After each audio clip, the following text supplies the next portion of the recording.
the Lord. Praise the Lord. நேயர்கள் எல்லாருக்கும் அன்பான வணக்கங்கள். உங்களை இந்த நிகழ்ச்சியில ரொம்ப உற்சாகமா வரவேற்கிறோம். உங்களை இன்னைக்கும் சந்திக்கிறதுல எங்களுக்கு ரொம்ப ரொம்ப சந்தோஷம். ஆனா இந்த ஆழமான பார்வைக்குள்ள போறதுக்கு முன்னாடி நம்ம முழுமையா ஆண்டவர்கிட்ட ஒப்பு கொடுத்து ஒரு ஜெபத்தோட ஆரம்பிப்போம் இல்லையா? நிச்சயமா. தந்தை, மகன், தூய ஆவியின் பெயராலே ஆமென். ஆமென். அன்பு தந்தையே, இந்த அருமையான நாளுக்காக உமக்கு நன்றி. இன்றைய வாசகம் தாங்கியுள்ள துயரம் மற்றும் விடுதலையின் ஆன்மாவிற்கு ஏற்பவாறு நாங்கள் உம்மை நோக்கி மன்றாடுகிறோம். ஆமென். நீர் எங்களுக்கு அருளியுள்ள இந்த உயிரோட்டமுள்ள வாசகத்திற்காக உமக்கு நன்றி.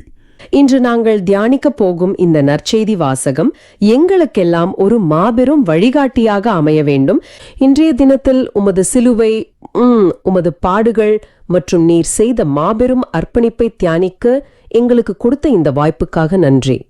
நீர் எங்களை எவ்வளவு ஆழமாக நேசித்தீர் என்பதை உமது சிலுவை மரணம் எங்களுக்கு உணர்த்துகிறது.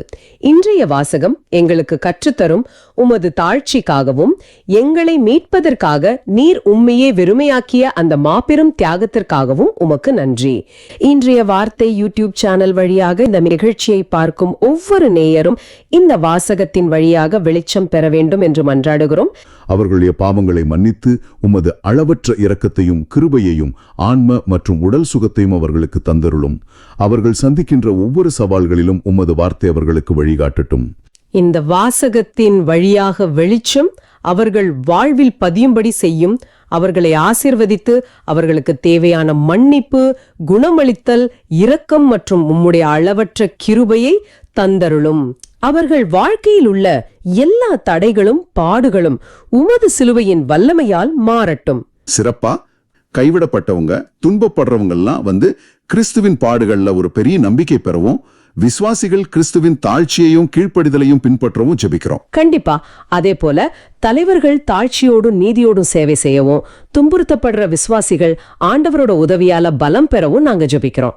நமது ஊழியத்தோட பாடல்களும் போதனைகளும் மத்தவங்க கிறிஸ்துவின் தாழ்ச்சியை ஏத்துக்கவும், பாடுகள்ல ஒன்றிக்கவும், விசுவாசத்துல தைரியமா வாழவும் உதவ ஜெபிக்கிறோம். அப்புறம் எங்க கிட்ட ஜெப தேவைகளை சொன்ன அனைவருக்காகவும் அவங்களோட நல்ல நோக்கத்துக்கான மன்றாட்டுக்கள் எல்லாம் சீக்கிரமா நிறைவேறும்படியாகவும் ஜெபிக்கிறோம்.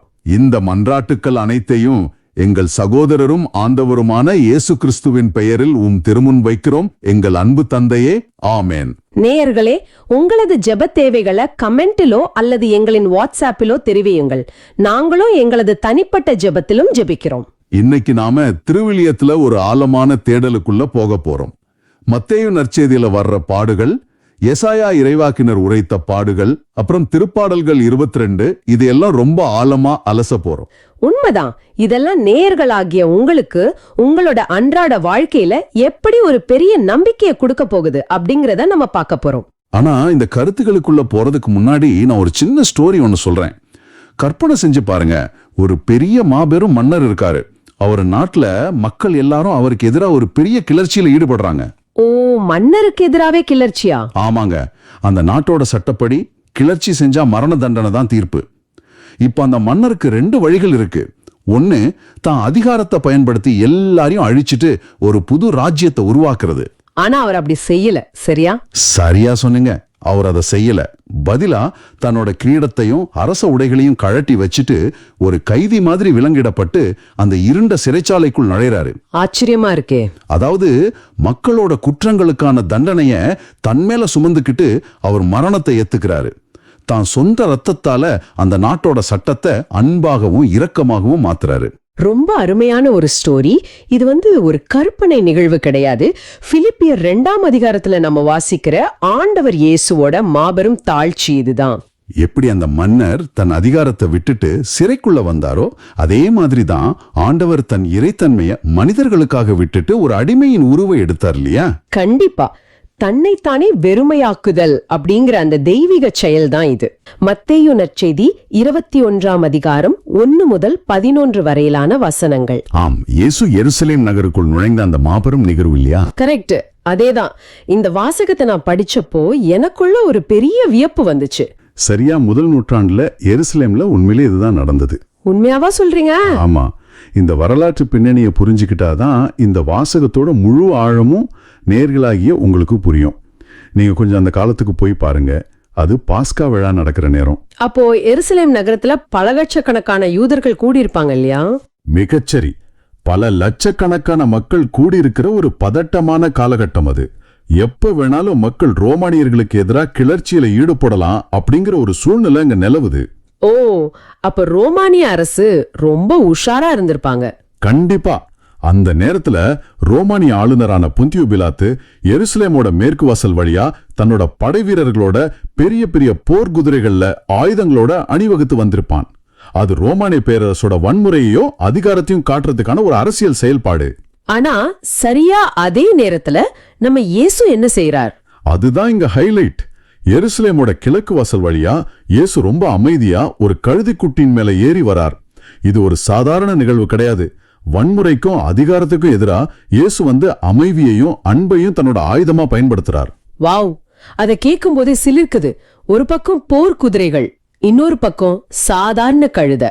ஆனா அதிகாரமும் வல்லமையும் எப்படி தவறாக புரிந்து கொள்ளப்பட்டிருக்கு, உண்மையான அதிகாரம் எப்படிப்பட்ட எளிமையில வருது அப்படிங்கறத நாம இந்த ஆழமான பார்வையில தேட போறோம். ரொம்ப அருமையான ஒரு ஆரம்பம். சரி, வாசகத்தோட முதல் பகுதிக்கு வருவோம். இயேசு ஒலிவமலை அருகே உள்ள பெத்பகு ஊரை அடைந்ததும் தன்னுடைய 2 சீடர்களை அனுப்புறார். கட்டப்பட்டிருக்கும் ஒரு கழுதையையும் அதன் குட்டியையும் அவிழ்த்து வாருங்கள், யாராவது கேட்டால் இவை ஆண்டவருக்கு தேவை என்று சொல்லுங்கள் அப்படின்னு சொல்றார். ஆமா, எனக்கு இங்க ஒரு கேள்வி தோணுது. இன்னைக்கு ஒரு விஐபி அல்லது பெரிய சிஇஓ ஒரு கூட்டத்துக்கு வர்றாருன்னா விலையுயர்ந்த சொகுசு கார்ல தான் வருவார். ஆனா அனைத்துலக அரசரான இயேசு கட்டப்பட்டு இருக்கிற ஒரு சாதாரண கழுதையை ஏன் தேர்ந்தெடுக்கணும்? இதுக்குள்ள ரொம்ப ஆழமான ஒரு இறையியல் உண்மை அடங்கியிருக்கு. சாதாரண மனித பார்வைக்கு கழுதை அப்படிங்கிறது ரொம்ப மதிப்பற்ற ஒரு விலங்கு. அதுவும் இங்க பாத்தீங்கன்னா அந்த கழுதை ஒரு இடத்துல கட்டப்பட்டிருக்கு. ஆமா, சுதந்திரம் இல்லாம இருக்கு. கரெக்ட். சுதந்திரம் இல்லாம தன்னோட இஷ்டப்படி நகர முடியாத ஒரு சாதாரண மிருகம். ஆனா ஆண்டவருக்கு தேவை அப்படிங்கிற அந்த ஒற்றை வார்த்தை அதோட மதிப்பை எவ்வளவு உயர்த்தது பாருங்க. நிஜமாவே ஒரு பெரிய மாற்றம் தான் அது. நேயர்களாகிய நீங்க இத கொஞ்சம் சிந்திச்சு பார்க்கணும். இன்றைய நவீன உலகத்துல நீங்க பல நேரங்கள்ல உங்க வாழ்க்கை போராட்டங்கள்ல, வேலை பளுவுல, மன அழுத்தத்துல கட்டப்பட்ட நிலையில இருக்கிறதா உணரலாம். ஆமா, நிறைய பேர் அப்படிதான் ஃபீல் பண்றாங்க. நாமே கூட பல நேரங்கள்ல அந்த மாதிரி கட்டப்பட்ட நிலையில இருந்திருக்கோம். நிச்சயமா. நம்மள யாருமே மதிக்கலையே, நம்மால ஒன்னும் செய்ய முடியாதோ அப்படிங்கிற ஒரு முடக்கப்பட்ட நிலை. ஆனா ஆண்டவர் உங்களுடைய அந்த எளிமையான நிலையை கண்டு உங்களை நிராகரிக்கல. நீங்கள் ஆண்டவருக்கு தேவை அப்படிங்கிற ஆழமான உண்மையை நீங்க உணரணும். நீங்கள் ஆண்டவருக்கு தேவை, இது கேட்கவே ரொம்ப ஆறுதலா இருக்கு. ஆண்டவர் எப்படி அந்த கழுதையின் கட்டுகளை அவிழ்த்து அதை பயன்படுத்தினாரோ அதே போல உங்களுடைய கட்டுகளையும் அவர் அவிழ்த்து உங்களை ஒரு மாபெரும் கருவியாக பயன்படுத்த விரும்புகிறார். அருமையான விளக்கம். அடுத்து இந்த நிகழ்வு நடப்பதற்கான காரணத்தை மத்தேயு நற்செய்தியாளர் சொல்றார். உன் அரசன் உன்னிடம் வருகிறார், அவர் எளிமையுள்ளவர், கழுதையின் மேல் ஏறி வருகிறார் அப்படின்னு இறைவாக்கினர் உரைத்த இறைவாக்கு நிறைவேறுவதற்காக இது நடந்ததுன்னு சொல்றார்.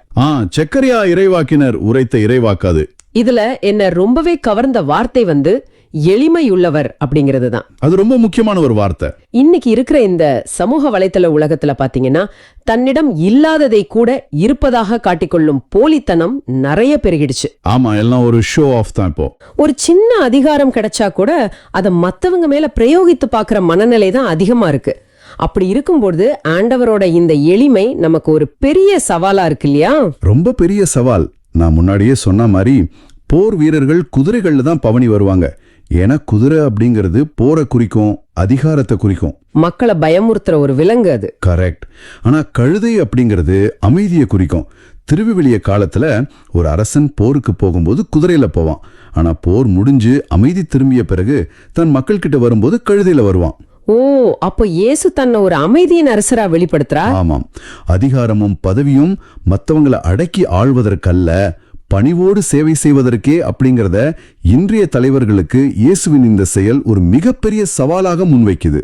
ரொம்ப ஆழமான சிந்தனை. அதிகாரம் என்பது அடக்குமுறை அல்ல, அது சேவை. சரி, அடுத்த வசனங்களுக்கு போகும்போது எனக்கு ரொம்ப வியப்பா இருந்த இன்னொரு விஷயம் இருக்கு. என்னது? இயேசு கேட்ட உடனே சீடர்கள் எந்த கேள்வியும் கேட்காம போய் அந்த கழுதையை அவிழ்கிறாங்க. அதுவே பெரிய விஷயம். ஆனா அதை விட பெருந்திரளான மக்கள் தங்கள் மேலுடைகளையும் மரக்கிளைகளையும் வழியில பரப்பி இயேசுவை வரவேற்கிறாங்க. ஆமா, மேலுடைகளை கீழே விரிக்கிறாங்க. ஒரு புழுதி படிந்த சாலையில ஒரு கழுதை நடந்து போறதுக்காக தங்களோட விலை உயர்ந்த மேலுடைகளை விரிக்கிறாங்கன்னா இது ரொம்ப ஆச்சரியமா இருக்கு. இதை நாம சாதாரணமா கடந்து போக முடியாது. ஏன்னா முதல் நூற்றாண்டுல ஒரு சாதாரண மனிதனுக்கு மேலுடை அப்படிங்கிறது அவன்கிட்ட இருக்கிற சொத்துக்கள்லயே ரொம்ப விலை உயர்ந்த ஒன்னா இருந்திருக்கும். ஓ அப்படியா? அது வெறும் துணி கிடையாதா? கிடையாது. அது அவனோட அந்தஸ்து, கௌரவம், குளிரிலிருந்து பாதுகாக்கும் ஒரு கவசம். அதை எடுத்து ஒரு புழுதி சாலையில வெறிக்கிறாங்கன்னா இது முழுமையான ஒரு சமர்ப்பணம். உமக்கு பின்னால் ஒழிந்து கொள்ள எங்களுக்கு எந்த கௌரவமும் தேவையில்லை அப்படிங்கிற ஒரு சரணடைதல். சரியா சொன்னீங்க. இப்போ நேயர்களாகிய நீங்க யோசிச்சு பாருங்க. இயேசு உங்கள் உள்ளமாக எருசலேமுக்குள் நுழைய வேண்டும் என்றால் நீங்கள் எந்தெந்த மேலுடைகளை அவர் பாதத்தில் சமர்ப்பிக்க வேண்டும்? ரொம்ப யதார்த்தமான ஒரு கேள்வி. நாமும் நிறைய மேலுடைகளை போட்டுட்டு தான் சுத்திட்டு இருக்கோம். ஆமா. உதாரணத்துக்கு பல வருஷமா நீங்க சுமந்துட்டு இருக்கிற கோபமா இருக்கலாம், அல்லது நான் தான் பெரியாள் அப்படிங்கிற ஒரு ஈகோவா இருக்கலாம், இல்லைன்னா ஆடம்பர மோகமா இருக்கலாம். இந்த மேலுடைகளை எல்லாம் கழற்றி அவர் பாதத்தில் வைக்க நம்ம தயாரா இருக்கோமா? இத கண்டிப்பா நம்ம நேயர்கள் சிந்திச்சு பார்க்கணும். அடுத்து பாத்தீங்கன்னா அந்த மக்கள் தாவீதின் மகனுக்கு ஓசன்னா, ஆண்டவர் பெயரால் வருகிறவர் போற்ற பெறுக அப்படின்னு சொல்லி ஆர்ப்பரிக்கிறாங்க. ஓசன்னா முழக்கம். ஓசன்னா அப்படிங்கிறது ஒரு உதவிக்கான கூக்குரல். அதோட உண்மையான பொருள் இப்பொழுதே எங்களை மீட்கும் அல்லது எங்களை காப்பாற்றும் அப்படிங்கிறது தான். ஓ, அப்ப அவங்க இயேசுவ ஒரு ஆன்மீக தலைவரா பார்க்கல, தங்களை ரோமானியர்கள் கிட்ட இருந்து மீட்க வந்த ஒரு அரசியல் தலைவராவே பார்த்திருக்காங்க. அதான் உண்மை. ஒரு போர் வீரனா தங்களை காப்பாத்த போறாருன்னு நம்பினாங்க. இயேசு உள்ள நுழைஞ்சதும் நகரம் முழுவதும் பரபரப்படைந்தது அப்படின்னு திருவிழியன் சொல்லுது. எல்லாரும் இவன் யார் அப்படின்னு கேக்குறாங்க. அந்த பரபரப்பு எதனால வந்துச்சு? ஆண்டவர் இயேசு நம் வாழ்க்கையில் உண்மையாகவே நுழையும் போது நமது பழைய தவறான பழக்க வழக்கங்கள் மாறி அங்கே ஒரு மிகப்பெரிய பரபரப்பு அல்லது ஒரு மாற்றம் நிகழும். அது ஒரு சுத்திகரிப்பு நடக்கும் நேரம். ஒரு இருட்டான அறையில வெளிச்சம் வந்தா எப்படி தூசெல்லாம் பளிச்சுன்னு தெரியுமோ அந்த மாதிரி. கரெக்ட், அதே மாதிரிதான். ஆனா அந்த மக்கள் என்ன பதில் சொல்றாங்க பாருங்க.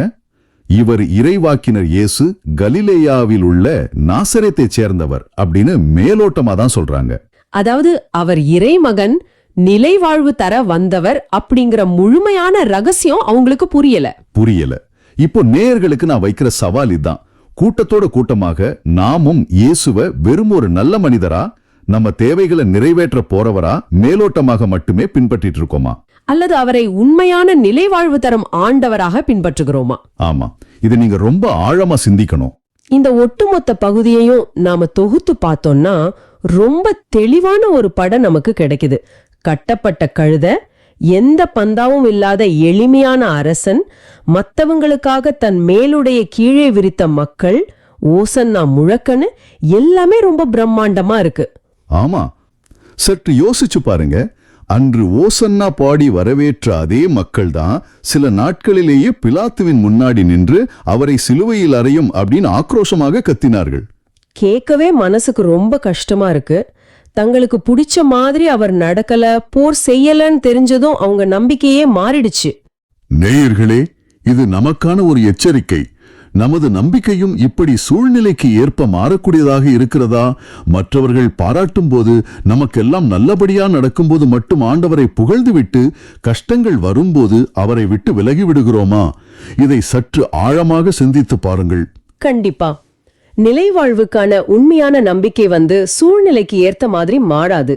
அவர் சொல்ற செய்தி இதுதான். என்னுடைய அதிகாரம் உங்கள் கழுத்தின் மீது கத்தியை வைப்பதில் இல்லை, மாறாக உங்கள் பாதங்களை கழுவுவதில் இருக்கிறது. ரொம்ப ஆழமான சிந்தனை. இதத்தான் பிலிப்பியர் 2 வாசிக்கிறோமா? ஆமா, வசனங்கள் 6 முதல் 11 வரை. ரொம்ப ஆழமா புரிஞ்சுக்கணும்னா திருத்தூதர் பவுல் இந்த கடிதத்தை எந்த பின்னணியில எழுதினாரு அப்படிங்கறத நம்ம முதல்ல கவனிக்கணும். அதான் ரொம்ப முக்கியம். அந்த பேக்ரவுண்ட் தெரியாம நம்ம முழுசா புரிஞ்சுக்க முடியாது. ஆமா, பிலிப்பி நகரம் அப்படிங்கிறது சாதாரண ஒரு நகரம் கிடையாது. அது உரோமை பேரரசோட ஒரு முக்கியமான காலனி. ஓ, ரோமன் காலனியா அது? ஆமா, அங்க வாழ்ந்தவங்க பெரும்பாலும் ரோமை ராணுவத்துல பணியாற்றி ஓய்வு பெற்ற மாவீரர்கள், அப்புறம் பெரிய பெரிய அதிகாரிகள். வாவ், அப்போ அந்த ஊர்ல ரொம்ப மிடுக்கான ஆட்கள் தான் இருந்திருப்பாங்க. கண்டிப்பா. அந்த சமூகத்துல கௌரவம், பதவி, உரிமை, அப்புறம் சமூக அந்தஸ்து, இதெல்லாம் தான் ஒரு மனிதனோட அடையாளமாவே பார்க்கப்பட்டுச்சு. அப்போ ஈகோவும் ரொம்ப அதிகமா இருந்திருக்கும் இல்லையா? ரொம்பவே அதிகமா இருந்துச்சு. தனக்குரிய மரியாதையை விட்டு கொடுக்கிறது அப்படிங்கறது அங்க மிகப்பெரிய அவமானமா கருதப்பட்டுச்சு. ஒரு வீரன் விட்டு கொடுக்க மாட்டான் அப்படிங்கிற அந்த ஒரு மனநிலை. ஆமா, இப்படிப்பட்ட ஒரு சமூக பின்னணியில வாழ்ந்த பிலிப்பிய திருச்சபைக்குள்ள ஈகோ, பெருமை, மத்தவங்களை விட தன்னை உயர்ந்தவனா காட்டிக்கணும் அப்படிங்கிற எண்ணம் ஊடுருவியதுல ஆச்சரியமே இல்ல. கரெக்ட். சபைக்குள்ளேயும் அந்த உலக பழக்கங்கள் வந்துருச்சு. அதனால இந்த பிரிவினைகளை சரி செய்யவும் சுயநலத்தை வேறறுக்கவும் தான் பவுல் ஆண்டவர் இயேசுவோட வாழ்க்கை முறைய ஒரு மாபெரும் ஆயுதமா அவங்க முன்னாடி வைக்கிறாரு. இது ரொம்ப முக்கியமான ஒரு வரலாற்று பின்னணி. பிலிப்பி நகரத்தோட அந்த மனநிலை பாத்தீங்கன்னா இன்னைக்கு நம்மளோட நவீன கார்ப்பரேட் சமூகத்துக்கும் ரொம்ப பொருத்தமா இருக்கு. ஆமா, இன்னைக்கு ஆபீஸ்லயும் அப்படிதானே இருக்கு. நிச்சயமா. சமூக வலைத்தளங்கள்ல நம்ம தேடுற அந்த அங்கீகாரத்துக்கும் இந்த மனநிலைக்கும் ரொம்ப நெருக்கம் இருக்கிறத நம்மளால உணர முடியுது. கண்டிப்பா. நேரே நம்ம லைஃப்லயும் இதை கனெக்ட் பண்ணி பார்க்கலாம். சரி, இப்போ நம்ம வாசகத்தோட மையத்துக்குள்ள போவோம். வசனங்கள் 6 மற்றும் 7 இப்படி சொல்லுது. என்ன சொல்லுது? கடவுள் வடிவில் விளங்கிய அவர் கடவுளுக்கு இணையாயிருக்கும் நிலையை திக்கென பற்றி கொள்ள வேண்டியதொன்றாக கருதவில்லை. ஆனால் தம்மையே வெறுமையாக்கி அடிமையின் வடிவை ஏற்று மனிதருக்கு ஒப்பானார். எவ்வளவு ஆழமான வார்த்தைகள் பாருங்க. இங்கதான் பவுல் மூலமொழியான கிரீக்கத்துல ரொம்ப ரொம்ப ஆழமான ஒரு வார்த்தையை பயன்படுத்துறாரு. அது என்ன வார்த்தை? அந்த வார்த்தை தான் கெனோசிஸ். இதோட நேரடி பொருள் என்னன்னா தன்னையே வெறுமையாக்குதல், அதாவது செல்ஃப் எம்ப்டிங்னு சொல்லுவோம். ஓ, கெனோசிஸ். அது பத்தி கொஞ்சம் டீடைலா சொல்லுங்களேன். கண்டிப்பா. இங்க ஒரு விஷயத்தை நம்ம மிக தெளிவா புரிஞ்சுக்கணும். ஆண்டவர் இயேசு தன்னை வெறுமையாக்கி கொண்டார் அப்படின்னா அவர் தன்னோட கடவுள் தன்மையை இழந்துட்டாருன்னு அர்த்தம் கிடையாது. அதாவது அவருடைய தெய்வீக இயல்பு அப்படியே தான் இருக்கு இல்லையா? ஆமா, 100% அவர் எப்போதுமே முழுமையான கடவுள் தான். ஆனா கடவுளாக இருக்கிறதன் மூலமாக அவருக்கு கிடைக்கிற மகிமை, உரிமைகள், அப்புறம் சலுகைகளை அவர் நமக்காக விட்டு கொடுத்தாரு. வாவ், அந்த உரிமைகளை அவர் பயன்படுத்திக்கல. கரெக்ட். இது ஒரு எளிய உதாரணத்தோட புரிஞ்சிக்க முயற்சிக்கலாம். இப்போ ஒரு மிகப்பெரிய கோடீஸ்வரர் இருக்காருன்னு வச்சுக்குவோம். சரி. ஒரு ஊரே கடல்ல மூழ்கி, கடனில் மூழ்கி அந்த ஊர் மக்கள் எல்லாரும் அடிமைகளா விற்கப்படுற நிலைமையில இருக்காங்க. ரொம்ப பரிதாபமான நிலைமை. ஆமா, அவங்களை காப்பாத்துறதுக்காக அந்த கோடீஸ்வரர் தன்னோட பல கோடி ரூபாய் சொத்துக்கள் எல்லாத்தையும் வித்து தன்னோட பேங்க் அக்கவுண்ட் முழுவதையும் பூச்சியமா மாத்தி அந்த பணத்தை வச்சு அந்த மக்களை மீட்கிறாருன்னு வச்சுக்கோங்க. ஓஹோ, எல்லாத்தையும் வித்துட்டாரா? ஆமா. இப்போ அவர்கிட்ட எந்த செல்வமும் இல்ல. ஆனா அவர் அந்த மக்களுக்கு செய்த அந்த மீட்பின் மூலமா அவரோட உண்மையான அடையாளமும் பெருமையும் அழிஞ்சு போயிடல. கண்டிப்பா இல்ல, அது இன்னும் அதிகமாகுது. மாறாக அது முழுமையடையுது. அவர் தன் சலுகைகளை முழுவதுமா இழக்க தயாரானாரு. ஆனா அவர் யாரு அப்படிங்கிற அந்த அடையாளம் மாறவே இல்லை. கொஞ்சம் பொறுங்க, இந்த இடத்துல நான் ஒரு மாற்று கருத்தை வைக்க விரும்புறேன். சொல்லுங்க, என்ன மாற்று கருத்து? நீங்க சொல்றதெல்லாம் கேக்குறதுக்கு ரொம்ப அழகா இருக்கு. ஆனா பிராக்டிக்கலா நடைமுறை வாழ்க்கையில பாத்தீங்கன்னா, குறிப்பா இன்னைக்கு இருக்கிற கார்ப்பரேட் உலகத்துல இல்ல ஐடி துறையில அங்க என்ன நடக்குது? ஒருத்தன் தனக்கான உரிமையோ தான் செஞ்ச வேலைக்கான அங்கீகாரத்தையோ விட்டு கொடுத்தா தன்னை தானே வெறுமையாக்கிக்கிட்டா சமூகம் அவனை ரொம்ப ஈஸியா ஏமாற்றிடும். ஆமா, அது நிறைய பேருக்கு நடக்கிற ஒரு விஷயம் தான். அவனோட முதுகு மேல ஏறி மத்தவங்க ஈஸியா மேல போயிடுவாங்க. இது கெனோசிஸ் அப்படிங்கிற பேர்ல ஒருத்தனை நிராதரவான பலிக்கடாவா மாத்துறது மாதிரி தானே இருக்கு. நேரே இது ரொம்ப ரொம்ப லாஜிக்கலான அவசியமான ஒரு கேள்வி. நிறைய பேர் இப்படிதான் நினைக்கிறாங்க. இது எப்படி ஒரு வலிமையான செயலா இருக்க முடியும்னு எனக்கு தோணுது. இங்கதான் நம்ம ஒரு விஷயத்தை தெளிவா புரிஞ்சுக்கணும். நம்ம வெறுமையாக்குதல் அப்படிங்கறதையும் பலிக்கடாவா மாறுதல் அப்படிங்கறதையும் ஒன்னா சேர்த்து குழப்பிக்கிறோம். ஓ, ரெண்டும் வேற வேறையா? கண்டிப்பா. ஒரு பலிக்கடா அப்படிங்கிறவரு வேறு வழி இல்லாம சூழ்நிலையோட கட்டாயத்தால தன்னோட உரிமைகளை இழக்கிறவர். கரெக்ட், அவருக்கு வேற சாய்ஸே இல்ல. ஆனா இயேசுவோட கெனோசிஸ் அப்படிங்கிறது நிராதரவான நிலை கிடையாது. அது முழுமையான அதிகாரத்தோட எடுக்கப்பட்ட ஒரு இறையாண்மை மிக்க முடிவு. அதாவது ஒரு சாவரன் சாய்ஸ்னு சொல்றீங்க. எக்ஸாக்ட்லி. தன்கிட்ட இருக்கிற எல்லையற்ற அதிகாரத்தை வச்சு தன் எதிரிகளை ஒரே நொடியில அழிச்சிட முடியும் அப்படிங்கிற நிலையிலையும் அந்த அதிகாரத்தை பயன்படுத்தாம அவங்கள அன்பு செய்யறதுக்காக தன் உரிமைகளை கீழே வைக்கிறது அப்படிங்கிறது பலவீனம் கிடையாது.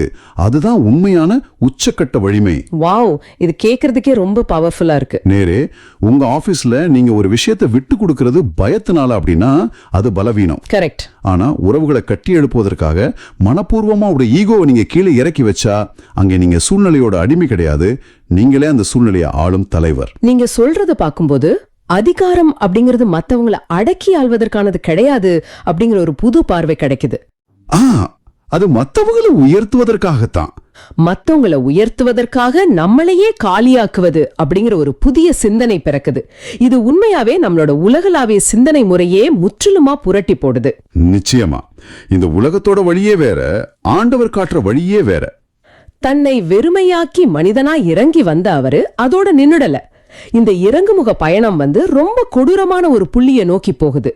ஆமா, 8வது வசனம் அதை பத்தி தான் பேசுது.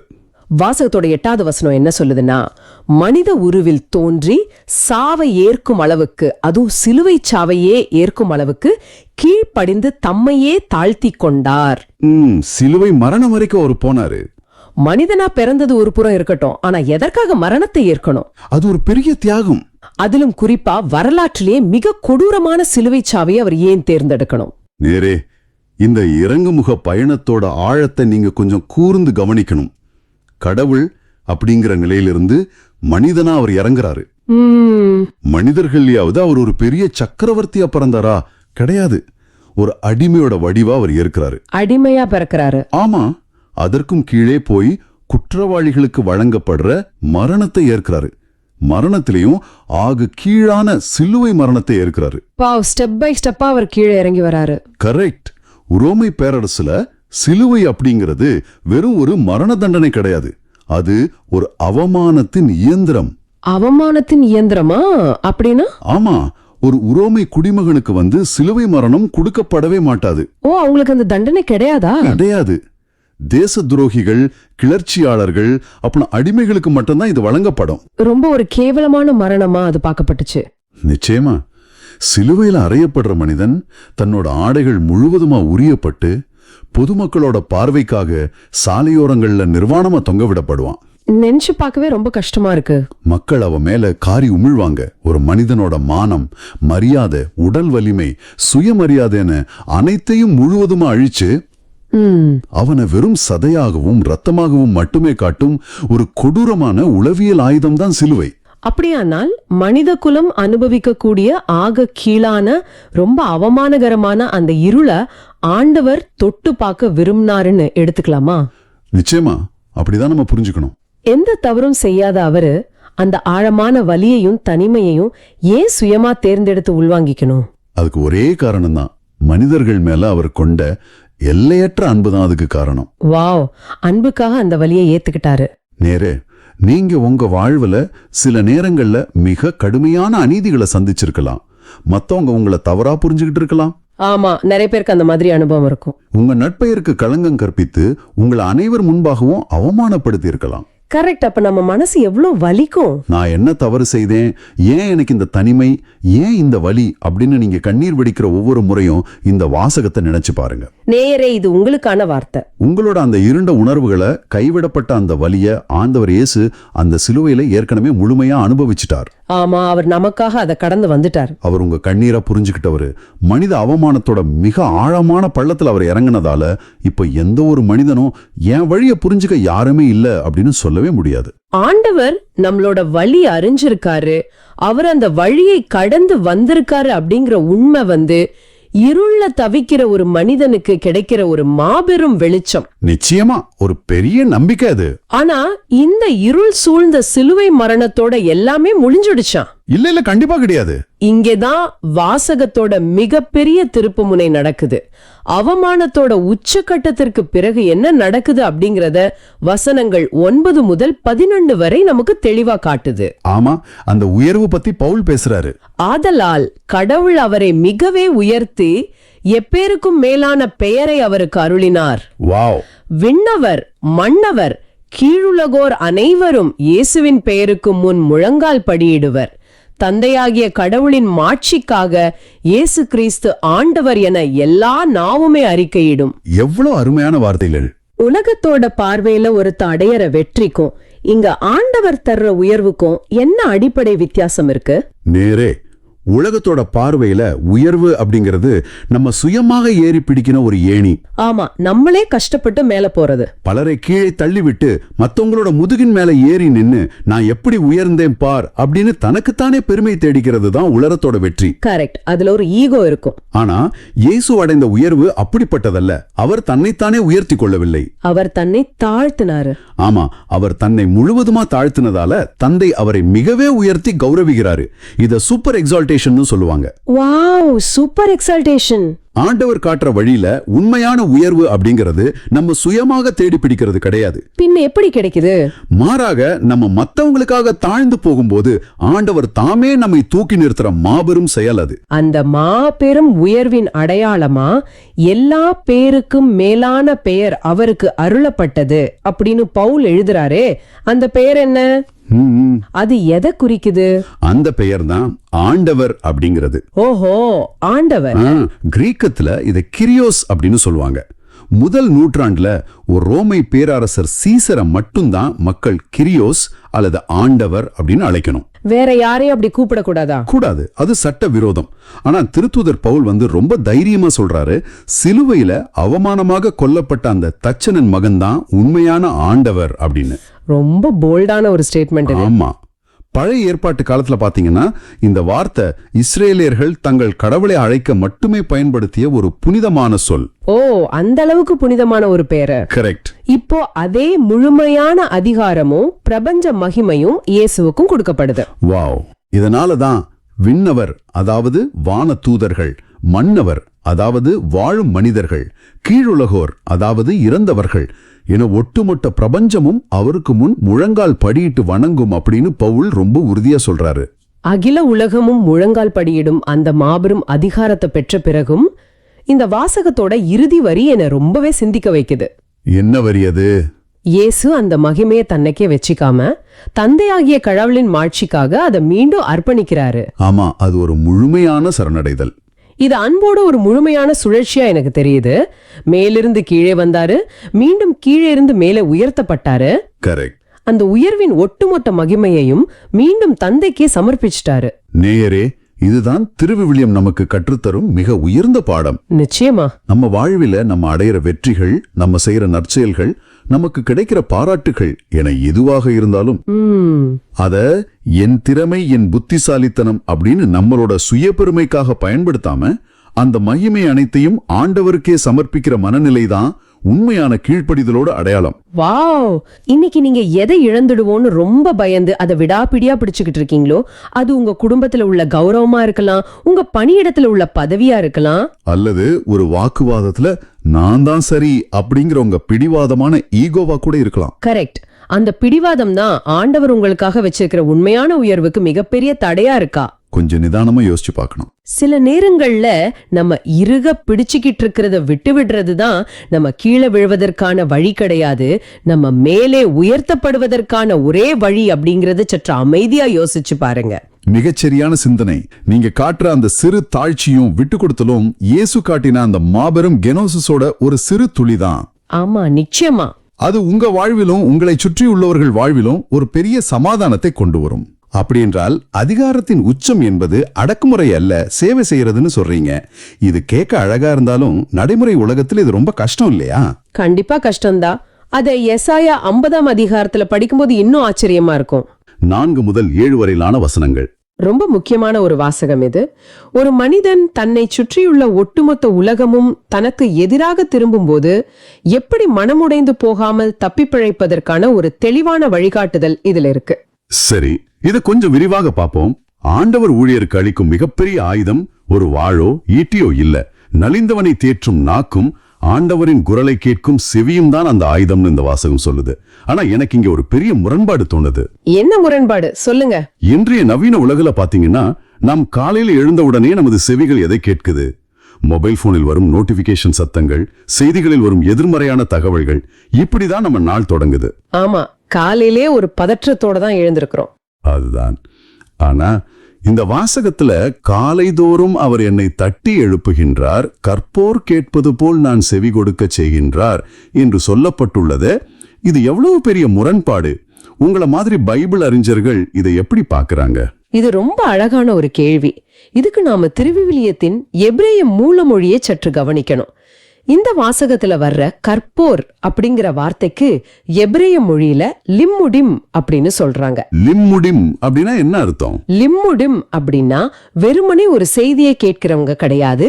அவங்க சீடர்கள் அல்லது ஆழமாக கற்றுக்கொள்ளும் மாணவர்கள் அப்படின்னு அர்த்தம். ஒரு சிறந்த ஆசிரியராகவோ மற்றவங்களை தேற்றுபவராகவோ இருக்கணும்னா முதல்ல நம்ம ஆண்டவரின் மாணவனாக இருக்கணும். ஓ, அதாவது நாம முதல்ல காது கொடுத்து கேட்கணும்னு சொல்றீங்க. காலையில உலகத்தின் சத்தங்களுக்கு காது கொடுக்கறதுக்கு முன்னாடி ஆண்டவரின் மெல்லிய குரலுக்கு செவி கொடுக்கணும். அப்போ இத கேட்கிற நேயர்களுக்கு இது ஒரு நல்ல பாடம். நீங்க இன்று சோர்வடைந்திருக்கும் ஒருவருக்கு ஆறுதல் சொல்ல வேண்டும் என்றால் முதலில் உங்க செவிகளை ஆண்டவரின் வார்த்தைகளுக்கு திறக்க வேண்டும். உலகத்தின் இரைச்சல்களை தாண்டி ஆண்டவரின் குரலுக்கு செவி கொடுப்பதுதான் முதல் படி. சரியா? மிக சரி. நாம ஒரு காலியான பாத்திரமா இருந்தா மற்றவங்களுக்கு எப்படி தண்ணீர் கொடுக்க முடியும்? ஆண்டவரின் வார்த்தைகளால் நாம் நிரப்பப்பட்டால்தான் மற்றவங்களுக்கு ஆறுதல் சொல்ல முடியும். அருமையான விளக்கம். இப்போ அடுத்த பகுதிக்கு போவோம். இங்கேதான் விஷயம் மிகவும் சுவாரஸ்யமாகிறது. என் முதுகையும் தாடையையும் கொடுத்தேன், காரை உமிழ்வோருக்கு என் முகத்தை மறைக்கவில்லை என்று வாசகம் சொல்கிறது. ஆனா இன்றைய உலகம் நமக்கு என்ன கற்றுக் கொடுக்கிறது? திருப்பி அடிக்கணும்னு சொல்லுது. ஆமா, யாராவது உன்னை அடித்தால் திருப்பி அடி. உன்னை அவமானப்படுத்தினால் அவங்களை சமூக வலைதளங்களில் அம்பலப்படுத்து. இந்த கேன்சல் கல்ச்சர் உலகத்துல நாம வாழ்ந்துட்டு இருக்கோம். அப்படி இருக்க இந்த ஊழியர் செய்வது கோழைத்தனம் இல்லையா? இதை எப்படி நாம புரிஞ்சுக்கிறது? வெளிப்பார்வைக்கு இது கோழைத்தனமா தெரியலாம். ஆனா பண்டைய கால கலாச்சார பின்னணியில நீங்க இத பார்க்கணும். அந்த காலத்துல ஒரு மனிதனுக்கு கொடுக்கப்படும் ஆகப்பெரிய அவமானம் எது தெரியுமா? உடல் ரீதியான அடிகளோ வலிகளோ கிடையாது. வேற என்னவா இருக்கும்? ஒருவருடைய தாடியை பிடித்து இழுப்பதும் முகத்தில் காரி உமிழ்வதும் நினைத்து பார்க்க முடியாத மாபெரும் அவமானங்கள். தாடி என்பது ஒரு ஆணின் முதிர்ச்சி மற்றும் மரியாதையின் அடையாளம். அதை பிடித்து இழுப்பது என்பது உனக்கு எந்த சுயமரியாதையும் இல்லை என்று அவனது கண்ணியத்தை அழிக்கும் செயல். முகத்தில் காரி உமிழ்வது கூட அப்படித்தானே? ஆமா, முகத்தில் காரி உமிழ்வது என்பது ஒரு வகையான சமூக புறக்கணிப்பு. உன்னை இந்த சமூகத்தை விட்டே தள்ளி வைக்கிறோம் என்பதற்கான உச்சகட்ட அவமானம் அது. இப்படிப்பட்ட ஒரு அவமானத்தை எதிர்கொள்ளும் போது சாதாரண மனிதர்கள் என்ன செய்வாங்க? கோபத்தில் கிளர்ந்தெழுவாங்க. கண்டிப்பா எனக்கு நடந்திருந்தா நான் சும்மா விட்டுருக்க மாட்டேன். ஆனா அந்த ஊழியர் என்ன சொல்றாரு கவனிங்க. நான் கிளர்ந்தெழவில்லை, விலகி செல்லவும் இல்லை என்று கூறுகிறார். இது கோழைத்தனம் அல்ல, இது ஒரு விருப்பமான தேர்வு. தன்னை அனுப்பிய ஆண்டவர் யார், தன்னுடைய நோக்கம் என்ன என்பதில் அவர் தெரிவாக இருந்தார். அதாவது அந்த பெரிய நோக்கத்துக்காக இந்த அவமானங்களை அவர் பொறுத்துக்கிறாரு. சரியா புடிச்சிட்டீங்க. திருப்பாடுகள் காலத்துல இத நாம தெளிவா பார்க்க முடியும். இயேசு கிறிஸ்து தன்னுடைய திருப்பாடுகளின் போது இந்த இறைவாக்கை அப்படியே நிறைவேற்றினார். அவர் நினைத்திருந்தால் வானதூதர்களை வரவழைத்து தன்னை காப்பாற்றி இருக்க முடியும். ஆனா மனித குலத்தின் மீட்பு என்ற பெரிய நோக்கத்திற்காக அவர் அதை விருப்பத்தோடு ஏற்றுக்கொண்டார். இது உண்மையிலே கேட்கிறவங்களுக்கு ஒரு பெரிய சவால். நீங்க உங்களை சுற்றி நியாயமில்லாமல் விமர்சிக்கப்படும் போது அல்லது அவமானப்படுத்தப்படும் போது அதற்கு பதிலடி கொடுப்பது மட்டுமே வலிமை அல்ல. அந்த அவமானங்களை தாண்டி ஆண்டவர் உங்களுக்கு கொடுத்துள்ள நோக்கத்தின் மீது கவனத்தை குவிப்பதுதான் உண்மையான ஆன்மீக வலிமை. மிக சரியான புரிதல். நம்ம அவமானப்படுத்துறவங்க கிட்ட சண்டை போடுறதுல நம்ம சக்தியை வீணாக்க கூடாது. சரி, இவ்வளவு அவமானங்களை சந்தித்தாலும் அந்த ஊழியர் எப்படி உடையாமல் இருந்தார்? அதுதான் எனக்கு அடுத்த பெரிய கேள்வி. ஒரு அழகான உதாரணத்தை நான் இங்க சொல்ல விரும்புறேன். ஒரு மாரத்தான் ஓட்டப்பந்தய வீரரை கற்பனை செய்து பாருங்கள். ஓட்டப்பந்தய வீரர் சுற்றியிருப்பவர்கள் என்ன கத்தினாலும் கேலி செய்தாலும் அவருடைய கண்கள் அந்த இறுதி இலக்கை மட்டுமே வெறித்து பார்த்து கொண்டிருக்கும். அது போலத்தான் இங்கே ஊழியர் என் முகத்தை கற்பாரையாக்கி கொண்டேன் என்கிறார். ஆனா அந்த அசைக்க முடியாத உறுதி அவருக்கு எப்படி வந்தது? அந்த உறுதிக்கு ஒரே ஒரு காரணம்தான் இருக்கு.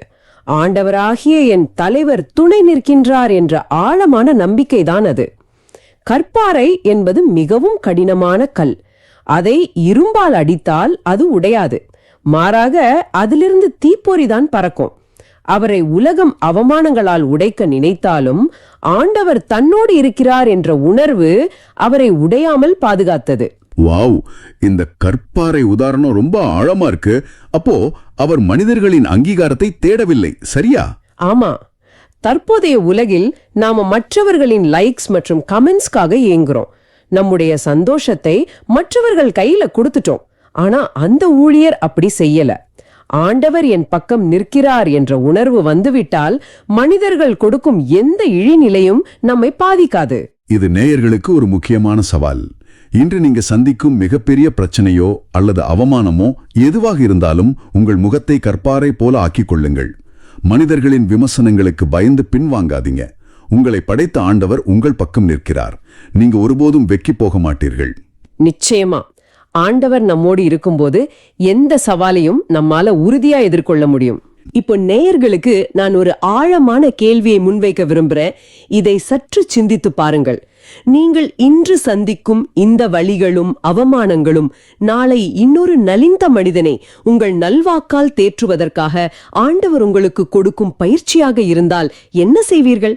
இதை சற்று சிந்தித்து பாருங்கள். எப்பேற்பட்ட ஒரு சிந்தனை இது! நம்முடைய வழிகளுக்கு பின்னால் ஆண்டவரின் ஒரு பெரிய நோக்கம் இருக்குன்னு நினைக்கும் போது நமக்கு ஒரு புது பலம் கிடைக்குது. இந்த அதிகாரம் வெறும் ஒரு வரலாற்று பதிவில்ல. இது மனித வலியின் உளவியலையும் அதிலிருந்து மீண்டு வரும் வழியையும் காட்டும் ஒரு வரைபடம். கண்டிப்பா இத கொஞ்சம் விரிவாக பார்ப்போம். நாம முதல்ல இந்த அதிகாரத்தோட பல்லவியின் ஆழத்தை பத்தி பேசலாம். இதுக்கு பின்னாடி இருக்கிற அந்த வரலாற்று மற்றும் மொழி பின்னணியை நாம ரொம்ப நுட்பமா கவனிக்கணும். அது என்ன பின்னணி? கொஞ்சம் விளக்க முடியுமா? கண்டிப்பா. இந்த வசனத்தை சாதாரணமா வாசிச்சுட்டு போயிட முடியாது. இந்த திருப்பாடல்ல தாவீதரசர் முதல்ல எழுதும்போது அதோட மூல மொழியான எப்ரேய மொழியில ஏலி ஏலி லாமா அசப்தானி அப்படின்னு எழுதினார்.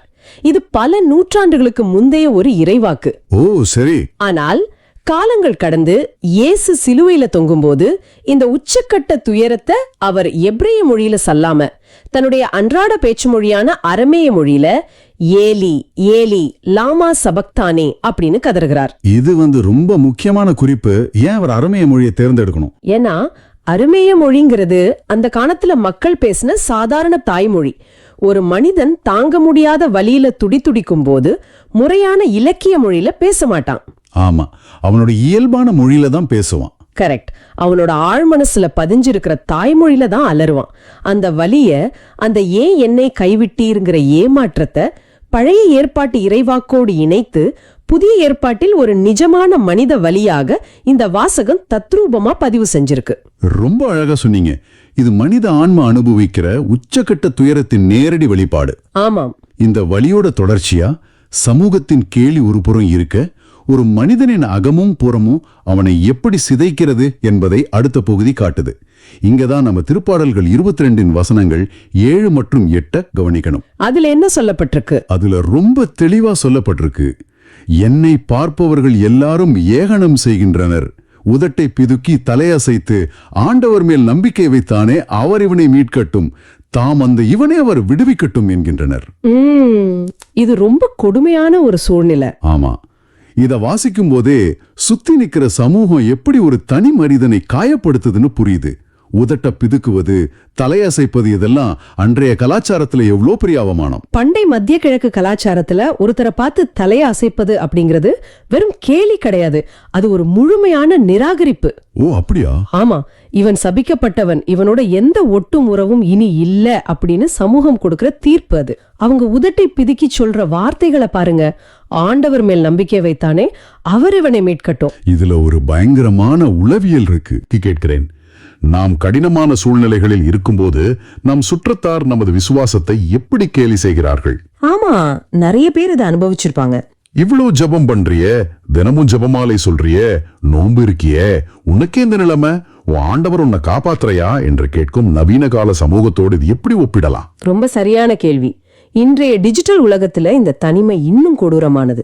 நீங்க ஒரு வேலை இழப்பை சந்திக்கலாம், அல்லது உங்களை விட்டு போகாத ஒரு தீராத நோய் உங்களை தாக்கலாம், இல்லைன்னா பெரிய குடும்ப பிரச்சனைகள் வரலாம். அப்போ சமூகம் எப்படி ரியாக்ட் பண்ணும்? அந்த நேரத்துல நம்ம சமூகம் நமக்கு ஆறுதல் சொல்றதை விட நம்ம விசுவாசத்தை கேள்வி கேட்கறது தான் அதிகம். சோஷியல் மீடியால ஆயிரக்கணக்கான பேர் உங்களை ஃபாலோ பண்ணலாம், ஆனா நீங்க கஷ்டத்துல இருக்கும்போது யாரும் உங்க கூட நிக்க மாட்டாங்க. அது 100க்கு 100 உண்மை.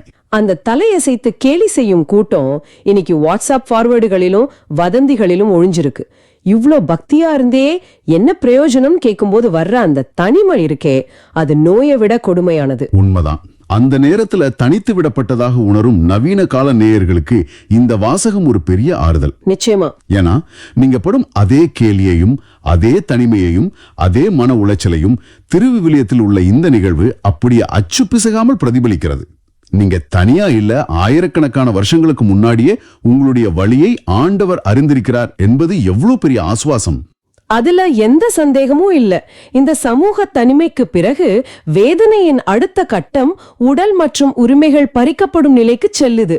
வசனங்கள் 16, 17a மற்றும் 18 இது ரொம்ப துல்லியமாக விவரிக்கப்பட்டிருக்கு. அந்த வசனங்கள் என்ன சொல்லுது? தீமை செய்வோர் நாய்கள் போல சூழ்ந்து கொண்டனர். என் கை கால்களை துளைத்தார்கள். என் எலும்புகளை எல்லாம் நான் எண்ணிவிடலாம். என் ஆடைகளை தங்களுக்குள் பங்கிட்டுக் கொள்கின்றனர். என் உடையின் மேல் ஷீட்டு போடுகின்றனர். இந்த இடத்துல எனக்கு ஒரு சின்ன சந்தேகம். சொல்லுங்க. ஏன் குறிப்பாக நாய்கள் போல சூழ்ந்து கொண்டனர் என்று சொல்லப்பட்டிருக்கு? இன்னைக்கு நாம நாய்களை ஒரு செல்ல பிராணிகளா வீட்டுல வளர்க்கிறோம். ஆனா இந்த வாசகத்தின் பின்னணி என்ன? மிக சரியான கேள்வி. இன்றைய காலகட்டத்துல நாம நாய்களை விசுவாசமுள்ள செல்லப்பிராணிகளா பாக்குறோம். ஆனா பண்டைய இஸ்ரேல் கலாச்சாரத்துல நாய்கள் அப்படிப்பட்டவை அல்ல. அப்படியா? ஆமா, அவை தெருக்களில் அலையும், பிணங்களை தின்னும், இரக்கமே இல்லாத கொடிய விலங்குகளாக பார்க்கப்பட்டன. நாய்கள் சூழ்ந்து கொள்கின்றன என்றால் ஒரு மனிதன் இன்னும் உயிரோடு இருக்கும் போதே சமூகம் அவனை ஒரு பிணமாக, எந்த மதிப்புமில்லாத ஒரு பொருளாக பார்க்க தொடங்கிவிட்டதுன்னு அர்த்தம். அப்போ எலும்புகளை எண்ணும் அளவிலான மெலிவு மற்றும் ஆடைகளை பங்கிட்டுக் கொள்வது இதெல்லாம் எதை குறிக்குது? கை கால்களை துளைப்பது என்பது மனிதனின் சுதந்திரத்தை, செயல்படும் திறனை முற்றிலுமாக முடக்குவது. எலும்புகளை எண்ணும் அளவிலான மெலிவு என்பது ஒரு மனிதனின் உடல் ரீதியான முழுமையான உருக்குலைவு. ரொம்ப வேதனையான ஒரு நிலை. அது மட்டும் இல்லாம பண்டைய ரோமானிய மரண தண்டனை முறைகளை நாம புரிஞ்சுக்கணும். சிலுவையில் அறையப்படும் ஒரு குற்றவாளியின் ஆடைகளை தண்டனை நிறைவேற்றும் போர் வீரர்கள் எடுத்துக்கொள்வது அன்றைய சட்டம். ஆமா, நான் கூட கேள்விப்பட்டிருக்கேன். ஆடை மட்டும்தான். அதையும் தங்களுக்குள் பங்கிட்டுக் கொள்வது என்பது அந்த மனிதனை சமூகத்திலிருந்து முற்றிலுமாக அழித்து அவனை அடையாளமற்றவனாக ஆக்குவதை குறிக்கிறது. அவனுக்கு சொந்தம்னு சொல்லிக்க இந்த பூமியில இனி எதுவுமே இல்லைங்கிற ஒரு அனாதரவான நிலை இது. இது அப்படியே நம்ம நவீன கால வாழ்க்கைக்கு பொருத்தி பார்த்தா, நம் வாழ்வில் சில நேரங்களில் நாம் கஷ்டப்பட்டு சேர்த்த நம் சேமிப்பு, நாம் சிறுக சிறுக கட்டி எழுப்பிய நம் நற்பெயர், நம்மோட கெரியர் எல்லாவற்றையும் மற்றவர்கள் பங்கிட்டுக் கொள்வது போல தோன்றும். கண்டிப்பா. நம்மை குறித்து தவறான வதந்திகளை பரப்பி நம் மானத்தை சமூக வலைத்தளங்களிலோ அல்லது உறவினர்கள் மத்தியிலோ கூறு போடுவார்கள். அந்த நேரத்துல நாம் எப்படி ஜெபிக்க வேண்டும்? அது ஒரு முக்கியமான கேள்வி. ஆனால் எனக்கு இங்க ஒரு மிகப்பெரிய கேள்வி எழுகிறது. இவ்வளவு வேதனையை அனுபவிக்கும் போது ஆண்டவர் என்னை சோதிக்கிறார், அவர் என்னை கைவிட்டு விட்டார் என்று கோபம்தானே வரும்? ஆமா, சாதாரணமா அப்படிதான் தோணும். எப்படி ஒரு மனிதனால் அதையெல்லாம் தாண்டி 19வது வசனத்துல சொல்ற மாதிரி, ஆண்டவரே என்னை விட்டு தொலைவில் போய்விடாதீர், என் வலிமையே எனக்கு துணை செய்ய விரைந்து வாரும் என்றவரை உரிமை பாராட்ட முடியும்? இது சாதாரண மனித இயல்புக்கு முரணாக இருக்கிறதே. இதுதான் இந்த ஒட்டுமொத்த அதிகாரத்தின் மிக முக்கியமான திருப்புமுனை. நீங்க கேட்டது 100க்கு 100 நியாயமான கேள்வி. சாதாரண மனித இயல்பு கோபப்படத்தான் செய்யும். ஆனால் இந்த 19வது வசனத்தை நீங்க நுட்பமா கவனிக்கணும். என்ன நடக்குதுங்க? சூழ்நிலை கொஞ்சம் கூட மாறவில்லை. இன்னும் அந்த நாய்கள் சுற்றிதான் இருக்கின்றன. ஆடைகள் பங்கிடப்பட்டு கொண்டுதான் இருக்கின்றன.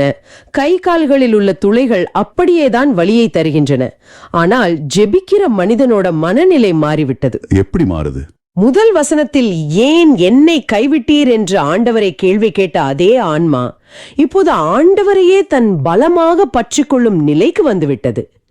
இது எப்படி நடக்கிறது என்றால், வெளிப்புறத்தில் உள்ள எல்லாமே பறிக்கப்படும் போதுதான் மனுஷனுக்கு தன்னுடைய உண்மையான ஒரே பலம் ஆண்டவர் மட்டும்தான் என்ற ஆழமான புரிதல் கிடைக்கிறது. வாவ், இதை நான் எப்படி பாக்குறேன், இது ஒரு வித மண்ணுக்குள் புதைக்கப்படுவது போல இருக்கு.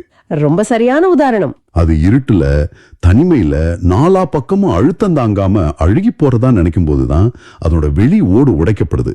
தனக்குள்ள எதுவுமே இல்லைன்னு அந்த விதை நினைக்கும் போதுதான் அதுல இருந்து ஒரு பெரிய மரம் வெளியில வர தொடங்குது. நம்முடைய பாடுகளும் அப்படிப்பட்ட ஒரு விதை தான் இல்லையா? நிச்சயமா. வாழ்க்கையில எல்லாம் முடிந்து விட்டது, நாம் சமூகத்தின் முன்னால் நிர்வாணமாக்கப்பட்டு விட்டோம் என்று நினைக்கும் போதுதான் ஆண்டவரை நோக்கி விரைந்து வாரும் என்று கூப்பிட வேண்டிய நேரம் அது என்பதை நேயர்களாகிய நீங்கள் ஒவ்வொருவரும் உணர வேண்டும். ரொம்ப அற்புதமான ஒரு ஒப்பீடு. அந்த வெளி ஓடு உடைவதுதான் வலியை தருகிறது. ஆனா அதுதான் புதிய ஜீவனை கொண்டு வருகிறது. நாம் எல்லாத்தையும் இழந்து தரையில் விழுந்து கிடக்கும் போது கீழே விழுந்து விட்டோமே என்று அலறதை விட தரையில இருந்தபடியே ஆண்டவரை இறுக்கி பிடித்துக் கொள்வது எவ்வளவு பெரிய பாடம். ஆமா, ரொம்ப பெரிய பாடம். இது அப்படியே நம்மை அடுத்த கட்டத்துக்கு, அதாவது இந்த துயரத்திலிருந்து பிறக்கும் சாட்சியமும் துதியும் அப்படிங்கிற பகுதிக்கு கொண்டு போகுது. வசனம் 22 பாருங்கள். உமது பெயரை என் சகோதரருக்கு அறிவிப்பேன், சபை நடுவே உம்மை புகழ்ந்து பாடுவேன். இது எப்படி சாத்தியம்? இவ்வளவு அடிபட்ட ஒருத்தர், அவமானத்தின் உச்சத்திற்கு சென்ற ஒருத்தர் எப்படி திடீரென்று சபை நடுவே நின்று புகழ்ந்து பாட முடியும்? இது இருளிலிருந்து வெளிச்சத்திற்கு வரும் ஒரு பயணம் மட்டுமல்ல, இது வலிகளிலிருந்து வல்லமை பிறக்கும் தருணம். ஒரு மனிதன் வலிகளின் பாதாளத்திற்கு சென்று அங்கே ஆண்டவரோட கரங்களை பிடிச்சு மேலே ஏறி வரும்போது அவனுடைய பாடுகள் வெறும் வேதனையோடு முடிவதில்லை. அப்ப அது எப்படி மாறும்? அது அந்த சபையில், அந்த சமூகத்தில் சொல்லப்போகும் ஒரு மாபெரும் சாட்சியமாக மாறும். அவனுடைய காயங்கள், தழும்புகள் எல்லாம் ஆண்டவர் அவனை எப்படி மீட்டார் என்பதற்கான சாட்சிகளாக, ஆதாரங்களாக மாறிவிடும். இயேசு உயிர்த்தெழுந்த பிறகும் அவருடைய தழும்புகள் மறையவில்லை. அவை அவருடைய வெற்றியின் அடையாளங்களாக மாறின இல்லையா? அதே போலத்தான். ஓஹோ, அப்ப நம்முடைய ஒவ்வொரு கண்ணீர் துளியும் மற்றவர்களுக்கு எப்படி ஒரு நம்பிக்கையின் வாசகமாக மாறும்னு சொல்றீங்க. கடுமையான இருட்டிற்கு பிறகு வரும் சூரிய உதயம் போல இது இருக்கிறது. ஆமா, கரெக்ட். நாம் படும் கஷ்டத்தை பார்த்து ஐயோ பாவம், ஆண்டவர் இவனை தண்டித்து விட்டார் என்று சொன்ன அதே சமூகம் நாளைக்கு நம் சாட்சியத்தை கேட்டு ஆண்டவர் இவன் கூடவே இருந்திருக்கிறார் பாரு என்று சொல்லும்.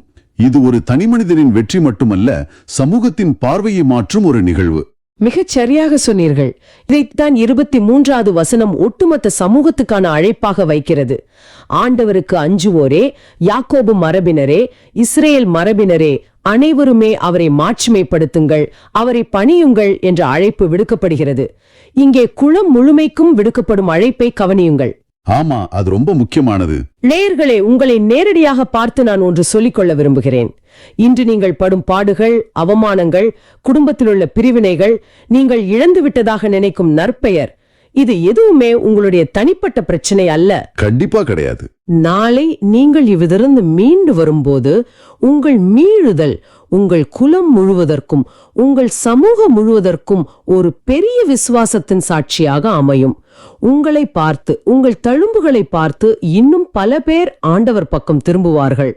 ஒருவருடைய தனிப்பட்ட வழியில இவ்வளவு பெரிய தெய்வீக நோக்கம் ஒளிஞ்சிருக்குங்கிறது நினைக்கும் போது அந்த வழியை தாங்கிக்கிற சக்தி தானா வந்துடுது. நிச்சயமா வரும். நாம் படும் துன்பம் வீணானதல்ல, அது பலருக்கான ஒரு வழிகாட்டி என்று புரிந்து கொள்வது மனதுக்கு மிகப்பெரிய அமைதியை தருது. இவ்வளவு நேரம் இந்த திருப்பாடல்கள் 22 நாம் அலசிய விதம், குறிப்பாக அந்த வழியின் உச்சக்கட்டத்திலிருந்து எப்படி ஒரு மாபெரும் சாட்சியம் பிறக்குதுங்கிற பயணம் நிஜமாவே நாம் விசுவாசத்தை பலப்படுத்தும் விதமா இருக்கு. நிச்சயமாக நாம் ஆண்டவராதையே முற்றிலுமாக கைவிடப்பட்டு விட்டோம் என்று நினைக்கும் அந்த இருண்ட தருணங்களில்தான் அவர் நம்மை ஒரு மாபெரும் சாட்சியமாக உருமாற்றிக் கொண்டிருக்கிறார் என்றால் உங்களால் நம்ப முடிகிறதா? சற்று சிந்தித்து பாருங்கள். ரொம்ப ஆழமான சிந்தனை. அந்த இருட்டறையில், அந்த தனிமையில், சமூகத்தின் முன்னால் உங்கள் பெயர், உங்கள் அடையாளம் எல்லாம் பறிக்கப்படும் போது, ஒருவேளை ஆண்டவர் உலகத்தின் பார்வையில் உள்ள உங்கள் பழைய அடையாளத்தை அழித்துவிட்டு உங்களுக்கான ஒரு புதிய உடைக்க முடியாத அடையாளத்தை, ஒரு மாபெரும் சாட்சியத்தை அங்குதான் வடிவமைத்துக் கொண்டிருக்கிறாரோ? மனிதர்கள் உங்கள் மீது போட்ட சீட்டுகளை அவர் கிழித்தெறிந்து விட்டு உங்களுக்கான கிருபையின் ஆடையை உங்களுக்கு உடுத்த தயாராகி கொண்டிருக்கிறாரோ? இதை பற்றி இன்று நீங்கள் தனிமையில் இருக்கும்போது கொஞ்சம் ஆழமாக சிந்தித்து பாருங்கள். மனித குலத்தோட வெறுப்பு, கோபம், வஞ்சம் எல்லாத்தையும் தன் மேல ஈர்த்துக்கிட்டு அது அன்பா மாத்திர ஒரு வடிகட்டியா அவர் தன் உடலையே ஒப்பு கொடுத்தார்னு சொல்லலாமா? ரொம்ப அருமையான வார்த்தை. வெறுப்பை ஈர்த்து கொள்ளும் வடிகட்டி. இந்த அன்பின் வடிகட்டி சிலுவையில மட்டுமில்ல, அதுக்கு முந்தைய நாள் இரவே கெத்செமனி தோட்டத்திலே தான் வேலையை தொடங்கிடுச்சு. ஆமா, மத்தேயு 26ஆம் அதிகாரத்துல வர்ற அந்த கெத்செமனி தோட்ட நிகழ்வை நம்ம பாக்குறோம். இந்த இடம் என்னை எப்பவுமே ரொம்ப பாதிக்கும். மத்தேயு 26ஆம் அதிகாரத்தோட ஆரம்பத்திலேயே 2 முக்கியமான கதாபாத்திரங்களை நம்ம பாக்குறோம். ஆமா, யூதாஸ் மற்றும் பேதுரு. கரெக்ட். 2 பேருமே இயேசுவுக்கு ரொம்ப நெருக்கமானவங்க தான். ஒரு பக்கம் யூதாஸ் 30 வெள்ளிக்காசுகளுக்காக இயேசுவை காட்டி கொடுக்கறான். இன்னொரு பக்கம் பேதுரு சொல்றார், எல்லாரும் உம்மை விட்டு ஓடினாலும் நான் ஒருபோதும் மறுதலிக்க மாட்டேன்னு ரொம்ப வீரமா சொல்றார். ஆனா நடந்ததே வேற. அதுதான், ஒரு சின்ன பயம் வந்த உடனே இயேசுவ மறுதலிச்சார். இப்ப என்னோட சந்தேகம் என்னன்னா, யூதாஸ் பணத்துக்காக துரோகம் செஞ்சான், அது புரியுது. ஆனா பேதுரு ஏன் அப்படி செஞ்சார்? அவர் நிஜமாவே தைரியமான ஆள் தானே? இங்க ஒரு ஆச்சரியமான விஷயம் என்னன்னா, 2 பேருமே தப்பு பண்ணாங்க. ஆனா 2 பேரோட மனநிலையும் வேற வேற. எப்படின்னு கொஞ்சம் விளக்க முடியுமா? அதாவது யூதாஸை பொறுத்த வரைக்கும் அவன் இயேசுவை 30 வெள்ளிக்காசுகளுக்காக காட்டி கொடுத்தான். அந்த 30 வெள்ளிக்காசுகளோட மதிப்பு என்ன தெரியுமா? ஒரு சாதாரண பண மதிப்பு தானே? இல்ல. திருவிவிலியத்துல விடுதலை பயணம் நூலை நீங்க பாத்தீங்கன்னா ஒரு அடிமையோட விலைதான் அந்த 30 வெள்ளிக்காசுகள். அட, ஒரு அடிமையோட விலையா? ஆமா, தன்னோட குருவை தான் பின்பற்றின ஆண்டவரை ஒரு சாதாரண அடிமையோட விலைக்காவும் மதிப்பிட்டான். இன்னைக்கு நவீன உலகத்துல நீங்க யோசிச்சு பாருங்களேன். சொல்லுங்க. ஒரு பதவி உயர்வுக்காகவோ இல்ல ஒரு சின்ன லாபத்துக்காகவோ நம்மளோட மனசாட்சிய, நம்ம உண்மையான உறவுகளை விக்கிறப்போ நாமும் ஒரு வகையில யூதாஸ் மாதிரி தானே செயல்படுறோம். ஓ, நான் அப்படி யோசிச்சதே இல்ல. ஒரு அடிமையோட வேலைக்கு ஆண்டவரை வித்துட்டா, அப்போ பேதுருவோட நிலைமை என்ன? அவர் பணத்துக்காக அப்படி பண்ணலையே. இல்ல, பேதுருவோட பிரச்சனை பணம் கிடையாது, அவரோட ஈகோ, அதாவது அதீத தன்னம்பிக்கை. நான் ரொம்ப ஸ்ட்ராங் அப்படிங்கிற நினைப்பு. சரியா சொன்னீங்க. நான் ரொம்ப ஸ்ட்ராங், மத்தவங்க எல்லாம் தப்பு பண்ணாலும் நான் தப்பே பண்ண மாட்டேன்னு நினைக்கிற அந்த ஈகோ தான் அவரை வீழ்த்துச்சு. ஆனா இதுல இன்னொரு முக்கியமான உளவியல் ரீதியான வித்தியாசமும் இருக்கு. என்ன வித்தியாசம் அது? 2 பேருமே தப்பு பண்ண பிறகு அவங்க அந்த குற்ற உணர்ச்சியை எப்படி கையாண்டாங்க அப்படிங்கிறது தான் ரொம்ப முக்கியம். ஆமா, யூதாஸ் அந்த காசை திருப்பி கொடுத்துட்டு தற்கொலை செஞ்சுக்கிட்டான். ஆனா பேதுரு அழுதுட்டு மனம் திரும்பினார். இது 2க்கும் உள்ள வித்தியாசத்தை நேயர்கள் எப்படி புரிஞ்சுக்கிறது? யூதாஸுக்கு வந்தது வெறும் குற்ற உணர்வு. அவன் தன்னோட தப்ப நினைச்சு வருத்தப்பட்டான். பழிபாவம் இல்லாதவரை காட்டி கொடுத்து பாவம் செய்தேன்னு சொன்னான். ஆனா அவன் ஆண்டவர்கிட்ட மன்னிப்பு கேட்கல. அதுதான் முக்கியமான பாயிண்ட். அந்த குற்ற உணர்ச்சி அவனோட பார்வைய ஆண்டவர் பக்கம் திருப்பல, அவனுக்குள்ளே திருப்பிருச்சு. நான் செஞ்ச தப்புக்கு மன்னிப்பே கிடையாதுன்னு நினைச்சு தன்னைத்தானே அழைச்சுக்கிட்டான். அது ஒரு விதமான சுய பரிதாபம் மற்றும் விரக்தி. அப்போ பேதுருவோட மனநிலை எப்படி இருந்துச்சு? பேதுருக்கு வந்தது உண்மையான மனம் திரும்புதல். சேவல் கூவின உடனே பேதுரு வெளியே போய் மனம் நொந்து அழுதார். அவர் தன்னோட தப்ப உணர்ந்தார். ஆனா அந்த தப்பு அவர் ஆண்டவரை விட்டு நிரந்தரமா பிரிக்கல. அவர் ஆண்டவரோட மன்னிப்பை முழுசா நம்பினார் இல்லையா? கண்டிப்பா, அவர் ஆண்டவரோட அன்பை நம்பினார். வாவ், இது ரொம்ப ஆழமான உண்மை. அப்போ நம்ம வாழ்க்கையில நாம தப்பு செய்யும் போது அந்த குற்ற உணர்ச்சி நம்மள அப்படியே முடக்கி போட்டு யூதாஸ் மாதிரி விரக்திக்கு கொண்டு போகுதா, இல்ல பேதுரு மாதிரி மனம் திரும்பி ஆண்டவர்கிட்ட திரும்ப கொண்டு வருதான்னு நீங்க உங்களையே கேட்டுக்கணும். 100க்கு 100 உண்மை. நம்மளோட கோள்விழல் நம்மள அழிக்க கூடாது, அது நம்மள ஆண்டவர்கிட்ட திரும்ப கொண்டு வரணும். சரி, அப்படியே அடுத்த கட்டத்துக்கு வருவோம். இந்த அதீத தன்னம்பிக்கைய பத்தி பேசும்போது கெத்செமனி தோட்டத்துல நடந்த நிகழ்வு எனக்கு ஞாபகம் வருது. ஆமாம், அங்க இயேசு தன்னோட மரணத்தை நினைச்சு ரொம்ப வேதனையில ஒரு பெரிய போராட்டத்துல இருக்கார். ஆனா அவரோட சீடர்கள் என்ன பண்றாங்க? அப்படியே தூங்கிடுறாங்க. சாதாரணமா பார்த்தா அவங்க தூங்குனது நாம காலையில அலாரம் அடிக்கும் போது அந்த ஸ்னூஸ் பட்டனை அமுக்குற மாதிரி ஒரு சோம்பேறித்தனம்னு தோணும். எல்லாரும் அப்படிதான் முதல்ல நினைப்பாங்க. இன்னும் கொஞ்ச நேரம் தூங்கலாம், பொறுமையா ஜபம் பண்ணலான்னு நாம நம்ம ஆன்மீக வாழ்க்கையில தள்ளி போடுற மாதிரி தானே இது? இல்ல இதுக்கு வேற ஏதாச்சும் ஆழமான காரணம் இருக்கா? இத ஒரு பெரிய பின்னணியில வச்சு பார்த்தோம்னா இது வெறும் சோம்பேறித்தனம் கிடையாது. உளவியல்ல ஒரு விஷயம் சொல்லுவாங்க, ஃபைட், ஃப்ளைட் ஆர் ஃப்ரீஸ் அப்படின்னு. ஓ, அதாவது சண்டை போடுறது, ஓடி போறது, இல்ல உறைஞ்சு போறது. எக்ஸாக்ட்லி. ஒரு பெரிய ஆபத்து வரும்போது ஒன்னு சண்டை போடுவோம், இல்ல தப்பிச்சு ஓடுவோம், இல்லன்னா அப்படியே உறைஞ்சு போயிடுவோம். அந்த கெத்செமனி தோட்டத்துல சீடர்கள் மிகப்பெரிய ஒரு மன அழுத்தத்தை, ஒரு அதிர்ச்சியை சந்திக்கிறாங்க.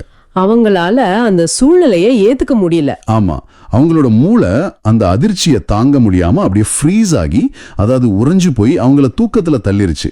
லூக்கா நற்செய்தியில கூட பாத்தீங்கன்னா அவர்கள் துயரத்தால் உறங்குவதை கண்டார்னு ரொம்ப தெளிவா சொல்லப்பட்டிருக்கும். ஓஹோ, துயரத்தால் உறங்குவது. இப்போ எனக்கு ஒரு விஷயம் தெளிவா புரியுது. இன்னைக்கு வாழ்க்கையில நமக்கு ஒரு பிரச்சனை வரும்போது நம்ம சுத்தி இருக்கிறவங்க நமக்கு ஆதரவா இருப்பாங்கன்னு நினைக்கிறோம். கண்டிப்பா எதிர்பார்ப்போம். ஆனா அவங்க நம்மளை கைவிடுறப்போ ஏற்படுற அந்த தனிமை எவ்வளோ கொடியது. ஆனா இயேசு அந்த தனிமையிலையும் என்ன ஜெபம் பண்றார்? என் தந்தையே, சாத்தியமானால் இத்துன்பக் கிண்ணம் என்னை விட்டு அகலட்டும், ஆனாலும் என் விருப்பப்படி அல்ல, உன் விருப்பப்படியே நிகழட்டும் அப்படின்னு சொல்றார். சரியா சொன்னீங்க. இது தற்கால மனிதர்களுக்கு, குறிப்பா உங்களுக்கு எவ்வளவு பெரிய பாடம் தெரியுமா? இன்னைக்கு நாம எதையும் கண்ட்ரோல் செய்ய நினைக்கிற ஒரு காலத்துல வாழ்ந்துட்டு இருக்கோம். ஆமா, எல்லாமே நம்ம பிடியில இருக்கணும்னு நினைக்கிறோம். நம்மளோட வேலை, நம்மளோட குடும்பம், நம்ம எதிர்காலம்னு எல்லாத்தையும் நாமளே தான் கண்ட்ரோல் பண்ணணும்னு நினைக்கிறோம். ஆனா ஒரு கட்டத்துல எதிர்பாராத ஒரு வியாதியோ இல்ல பொருளாதார இழப்போ வரும்போது அந்த கண்ட்ரோல் நம்ம கையை விட்டு போகுது. அப்ப நம்ம உடைஞ்சு போறோம். ஆமா, அந்த கண்ட்ரோல் நம்ம கிட்ட இல்லைன்னு உணரும் போது வர்ற பயம் ரொம்ப பெருசு. ஆனா இயேசு தன்னோட முழு விருப்பத்தையும் ஆண்டவர்கிட்ட சமர்ப்பிக்கிறார்.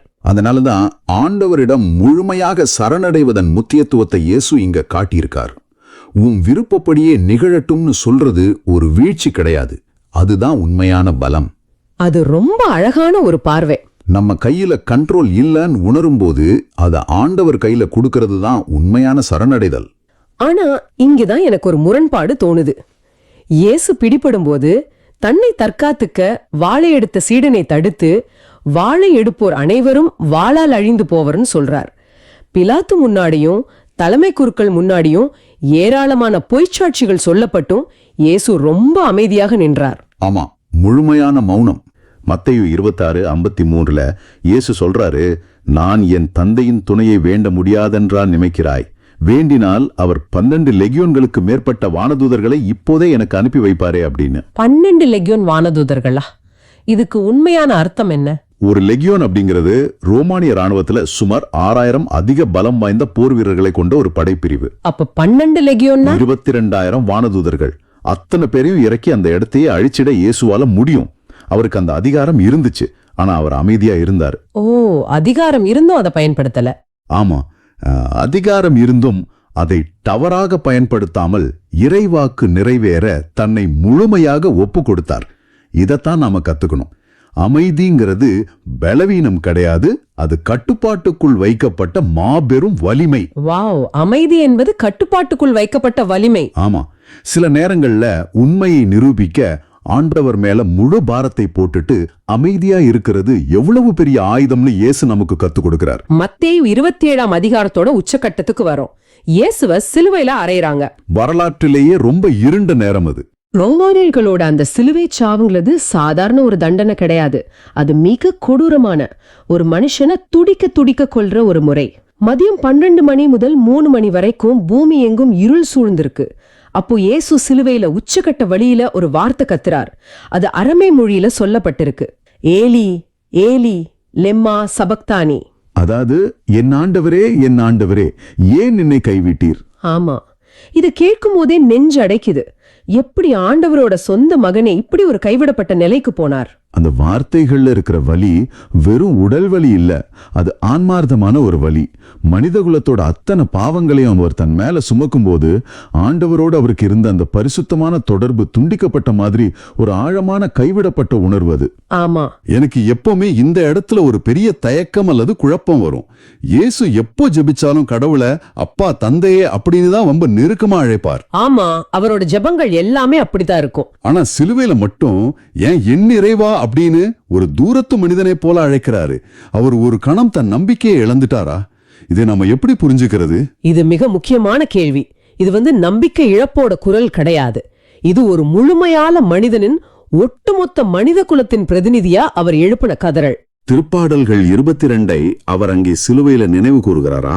ஆமாம், இயேசு அது வரைக்கும் என் தந்தையே அப்படின்னு அனுபவிச்ச அந்த தெய்வீக நெருக்கத்தை, அந்த ஐக்கியத்தை அங்கே ஒரு கணம் இழக்கிறாரு. அதாவது, பாவங்களுக்கெல்லாம் அப்பாற்பட்ட அவர் மனிதகுலத்தின் அத்தனை பாவங்களையும் தன் தோளில் சுமந்தபோது நடந்ததா இது? சரியா சொன்னீங்க. பாவம் எப்படி மனிதனை கடவுள்கிட்ட இருந்து பிரிக்குமோ, அந்த பிரிவின் உச்சக்கட்ட இருள, கைவிடப்பட்ட நிலைய அவர் சிலுவையில் அனுபவித்தார்.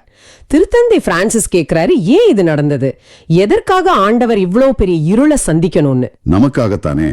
அந்த இருளை அவர் சந்திச்சால்தான் நாம ஒளியை பெற முடியும் என்பதற்காகவா? ஆமாம், நமக்காகவே. நம்ம வாழ்க்கையில பல நேரங்கள்ல நோயின் பிடியில இருக்கும் போதோ, கடன்ல தவிக்கும் போதோ, நெருக்கமானவங்களை இழந்து நிற்கும் போதோ, எல்லா வழிகளும் அடைக்கப்பட்ட முட்டுச்சந்தில் நிற்போம். கடவுள் எனக்கு பதிலளிக்கவே மாட்டேங்கிறாரே, என் ஜபங்களை கேட்கலையா, நான் முற்றிலுமா தனித்து விடப்பட்டேனா அப்படின்னு நாம கதரும் இருண்ட நேரங்கள் உண்டு. அந்த நேரத்துல நாம தனிமையில இல்ல அப்படிங்கறத உணர்த்தவே இயேசு அந்த முழுமையான கைவிடப்பட்ட நிலையை அனுபவித்தார். ஓ, நாமும் கடவுளால கைவிடப்பட்டோன்னு நினைக்கும் போது இயேசு நமக்காக முன்னாடியே அந்த வழியில நடந்துட்டாருன்னு சொல்றீங்க. கண்டிப்பா.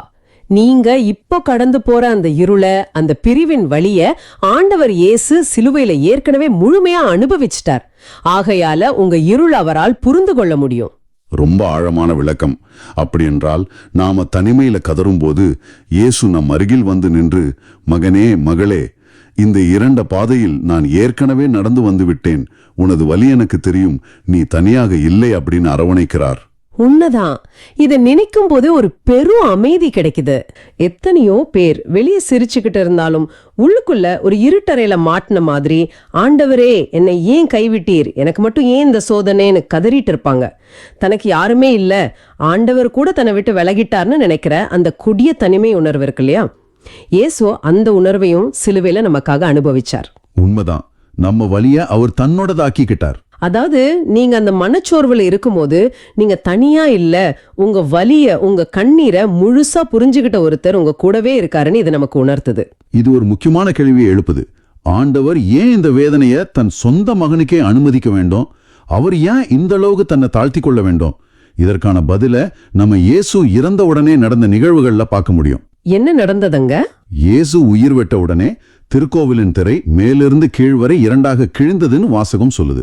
அந்த திரைனா யூதர்களோட எருசலேம் திருக்கோவில்ல திருத்தூயகம் அப்படின்னு ஒரு மிக முக்கியமான இடம் இருந்துச்சு. அதுதான் கடவுள் உறையும் இடம்னு அவங்க நம்புனாங்க. அந்த இடத்துக்கும் சாதாரண மக்கள் நிற்கும் இடத்துக்கும் இடையில தான் அந்த பெரிய திரை இருந்துச்சா? ஆமா, அது ஒரு மிக தடிமனான பெரிய திரை. அந்த திரைக்கு பின்னால் வருஷத்துக்கு ஒரு முறை தலைமை குரு மட்டுமே, அதுவும் ரத்தத்தோட செல்ல முடியும். அப்போ சாதாரண மனிதர்கள் கடவுளை நேரடியாக நெருங்க முடியாது அப்படிங்கிற மிகப்பெரிய தடையோட அடையாளம் தான் அந்த திரை. சரியா சொன்னீங்க. எப்போ சிலுவையில் ஆண்டவர் இயேசுவோட மாசற்ற உடல் என்ற திரை கிழிப்பட்டதோ, அவருடைய ரத்தம் சிந்தப்பட்டதோ, அதே கணத்துல திருக்கோவிலின் திரையும் மேலிருந்து கீழாக கிழிந்தது. இங்க நீங்க கவனிக்க வேண்டியது, அது கீழிலிருந்து மேலாக கிழியல, மேலிருந்து கீழாக கிழிந்தது. அதாவது ஆண்டவரே மனிதனுக்கும் தனக்கும் இடையிலான இடைவெளியை, அந்த தடையை உடைத்து விட்டார். இயேசுவோட சிலுவை மரணம் ஆண்டவர்கிட்ட நாம நேரடியாக போறதுக்கான பாதையை திறந்து விட்டுருச்சு. ரொம்ப அற்புதமான ஒரு உண்மை இது. இனிமே ஆண்டவரை நெருங்க எந்த தடையோ இடைவெளியோ இல்ல. நம்மளோட பாவங்களோ நம்மளோட தோல்விகளோ ஆண்டவரை விட்டு நம்மளை பிரிக்க முடியாது. சரியா சொன்னீங்க. இதையேதான் பிலிப்பியர் 2:8-9 வரை ரொம்ப அழகா ஒரு ஆழமான இறையியல் கருத்தோட சொல்லுது. சாவை ஏற்கும் அளவுக்கு, அதுவும் சிலுவை சாவையே ஏற்கும் அளவுக்கு கீழ்ப்படிந்து தம்மையே தாழ்த்தி கொண்டார். எனவே கடவுள் அவரை மிகவும் உயர்த்தி எப்பேர்க்கும் மேலான பெயரை அவருக்கு அருளினார். தன்னை தாழ்த்தியதால் அவர் உயர்த்தப்பட்டார். இயேசு சிலுவையில இறந்த உடனே அந்த சிலுவையின் அடியில் நின்ற நூற்றுவர் தலைவன், அவரை பத்தி கொஞ்சம் யோசிச்சு பாருங்க. இந்த நூற்றுவர் தலைவன் அப்படிங்கிறவர் ஒரு சாதாரண ஆள் கிடையாது. ஆமா, அவர் ஒரு ரோமானிய ராணுவ அதிகாரி. ரோமானிய ராணுவத்துல 100 போர் வீரர்களை வழிநடத்துற ஒரு கடினமான அதிகாரி. எத்தனையோ மரண தண்டனைகளை, கொடூரமான சிலுவை சாவுகளை தன்னோட கண்ணால பார்த்தவர். அவருக்கு மரணம்னா என்னன்னு ரொம்ப நல்லா தெரியும். ஆனா இயேசு அந்த சிலுவையில் தன் உயிரை விட்ட அந்த விதம், அந்த இருள், அந்த நிலநடுக்கம், அந்த மன்னிப்பு, இதையெல்லாம் பார்த்த பிறகு அந்த நூற்றுவர் தலைவன் சொல்றார், இவர் உண்மையாகவே இறை மகன் அப்படின்னு ஏற்றுக்கொண்டார். ஒரு அந்நியன், அதுவும் ஒரு போர் வீரன், ஆண்டவனை கண்டுகொண்ட தருணம் அது. நீங்க உங்க வாழ்க்கையில கொஞ்சம் யோசிச்சு பாருங்க. எல்லாம் சுமூகமாக போயிட்டு இருக்கும்போது நம்மளோட பலத்துல ஆண்டவரை சாதாரணமா நினைச்சிடுறோம். ஆனா மிகப்பெரிய இழப்புகள், வலிகள் அல்லது தோல்விகள் வரும்போதுதான், நம்மளோட அந்த கையறு நிலையில தான் ஆண்டவரின் உண்மையான வல்லமைய, அவருடைய ஆழமான அன்பை நாம் முழுமையாக உணர்ந்து கொள்கிறோமா? ரொம்ப ஆழமான சிந்தனை இது. அந்த ரோமானிய அதிகாரியோட கண்களை திறந்தது இயேசுவோட வல்லமை இல்ல, அவரோட சிலுவை சாவுதான். இந்த கேள்வியை நீங்க உங்களுக்குள்ளேயே கேட்டு பாருங்க.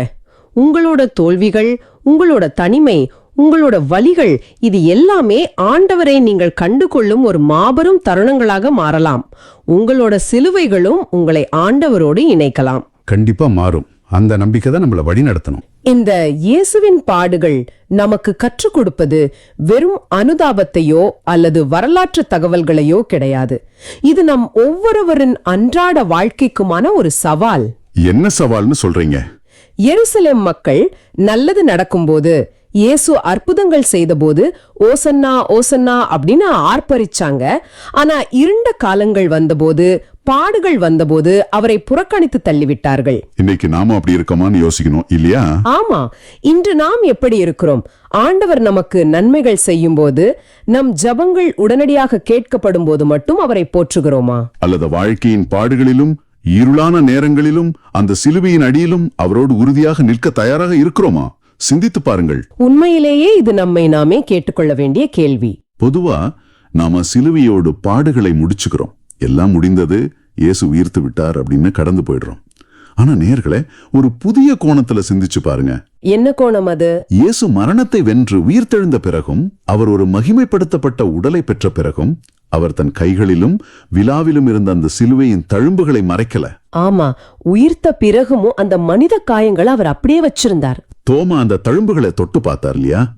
ஏன் ஒரு தெய்வீக உடல் தன் காயங்களை தக்க வைக்க வேண்டும்? ஒருவேளை நம்முடைய மனித காயங்களையும் வலிகளையும் என்றென்றைக்கும் அவர் தன் நினைவில் வச்சிருக்கவே அந்த தழும்புகளை தன் மீது சுமக்கிறாரோ? சரியா சொன்னீங்க.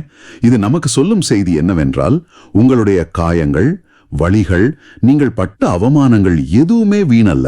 ஆண்டவர் அதை தன் மகிமையின் அடையாளமாக மாத்துறாரு என்பதுதான். உங்கள் தழும்புகளும் ஒரு நாள் ஒளிரும். ரொம்ப நம்பிக்கையான ஒரு வார்த்தை இது. சரி, இந்த ஆழமான சிந்தனைகளோட நாம ஒரு சின்ன நிறைவு ஜெபத்தை செய்து இந்த தேடலை நிறைவு செய்வோம். நிச்சயமா. அன்பு தந்தையே, இந்த அற்புதமான நேரத்திற்காக உமக்கு நன்றி. உமது வார்த்தையின் வழியாக நீர் எங்களுக்கு கொடுத்த வெளிச்சத்திற்காக நன்றி. எங்களோட அகந்தையை, யூதாஸ் மற்றும் பேதுருவிடம் காணப்பட்ட பலவீனங்களை எங்களிடமிருந்தும் நீக்கி போடும்.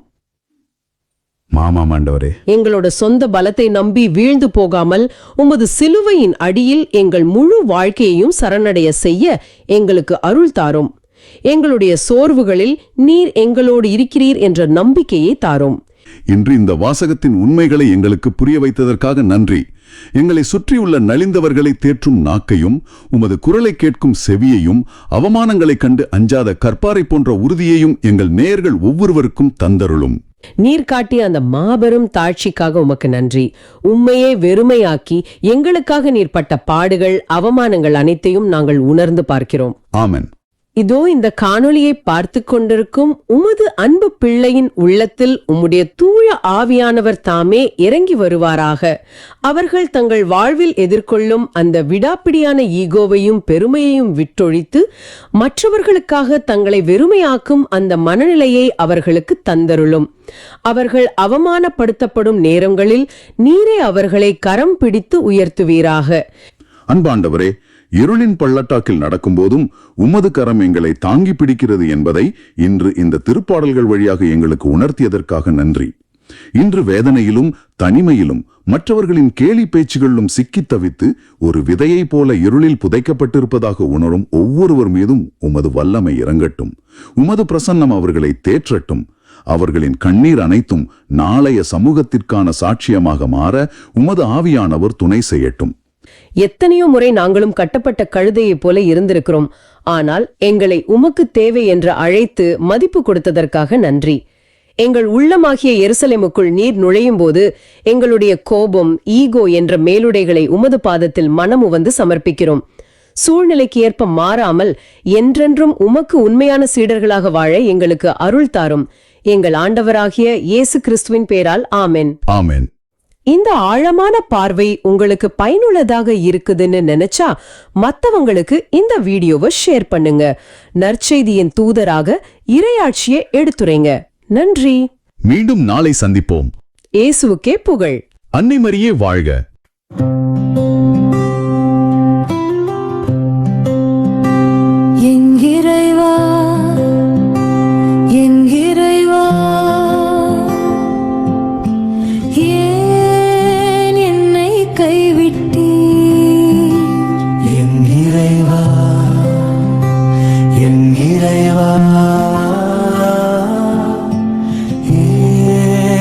என்னை கைவிட்டீர்.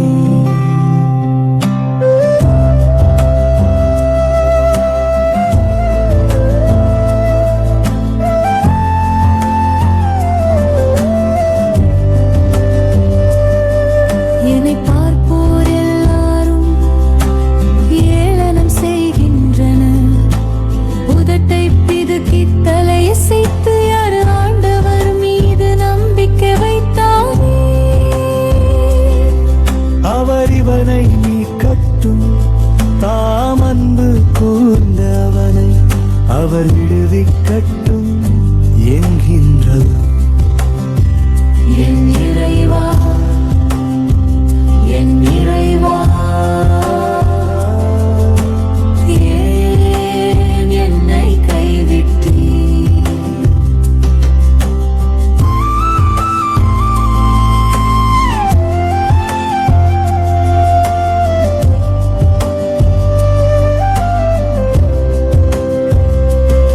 தீமை செய்வோரின் கூட்டம் என்னை வளைத்து கொண்டது. நாய்கள் என அவர்கள் என்னை சூழ்ந்து கொண்டார்கள்.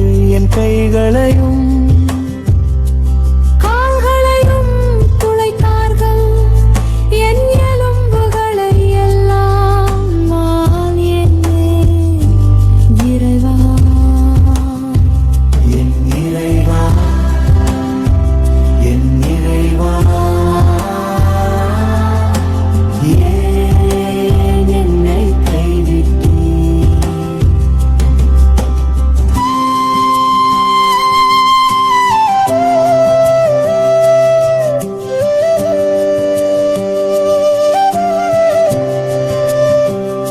என் ஆடைகளை தங்களிடையே பங்கிட்டுக் கொள்கின்றனர். என் உடையின் மேல் சீட்டு போடுகின்றனர். நீரோ ஆண்டவரே, என்னை விட்டு தொலைவில் போய்விடாதேயும். என் வலிமையே எனக்கு துணை செய்ய விரைந்து வாரும். என் இறைவா, என் இறைவா, ஏன் என்னை கைவிட்டீர்?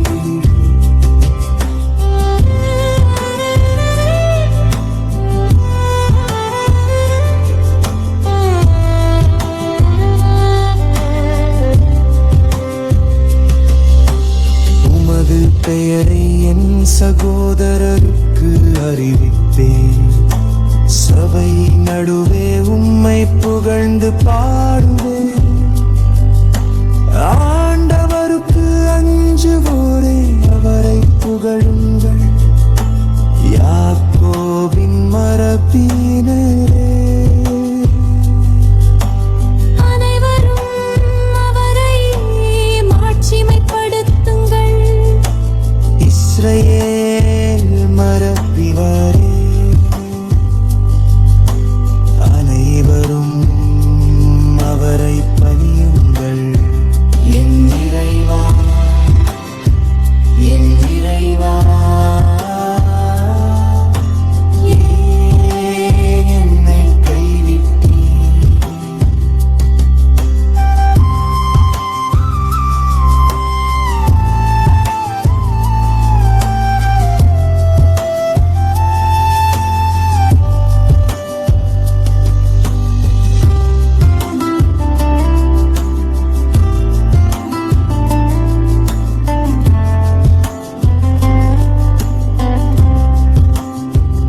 என் இறைவா, என் இறைவா, ஏன் என்னை கைவிட்டீர்? என் இறைவா, என் இறைவா, ஏன் என்னை கைவிட்டீர்?